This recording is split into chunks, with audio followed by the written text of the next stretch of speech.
Pourquoi tu as choisi le rire pour dire? Et bah tu vois, je pense qu'au fond, ça rejoint le fait que je me sente un peu imposteur dans ce podcast. Laura m'a demandé est-ce que tu as un philosophe voilà, de prédilection et puis une citation. Et moi je suis nul à ça. Le rire et l'humour en fait est presque décorrélé de toute forme de connaissance, de culture. En fait, il y a quelque chose de très brut. Aujourd'hui, mon instrument de travail c'est un carnet et une page blanche si possible. Ce que je vois, et voilà, c'est usual suspects tout le temps. Je ne veux pas vous spoiler la fin du film, mais c'est tout le temps, j'improvise, je me raccorde à telle ou telle branche. En fait, c'est à ça qu'on s'attache quand on cherche à faire rire. On doit faire rire sur des sujets, bien sûr, profonds, etc. C'est quelque chose qu'on peut pratiquer avec rien, en fait. Et c'est ce que j'aime. Il n'y a pas un bagage à avoir. On s'extasie devant ces changements de carrière de gens ex-ingénieurs ou je sais pas quoi, devenus humoristes. Au final, il n'y a pas de formation pour être humoriste. N'importe qui peut l'être. Tout le monde a son humour. Et d'ailleurs, on va trouver son public. Il y a des gens qui font rire et on certains finit et d'autres. par trouver son public Ah oui, ou pas. Et Et on finit par le chercher ou pas. Mais du coup, j'avais envie qu'on centre un petit peu notre réflexion, comme si c'était un sujet du bac, tu vois, C'est ça, non mais vas-y. qui tombait, quoi. Moi, tu m'invites sur un sujet où j'ai un peu de légitimité. Voilà, bah, carrément.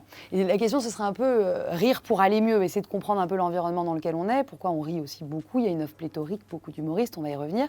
Rire pour aller mieux, je t'ai épargné, j'avais envie de l'intituler au début Rire pour guérir, mais j'aurais été lourde. Laura, non, j'aime les jeux de mots. Ah bon?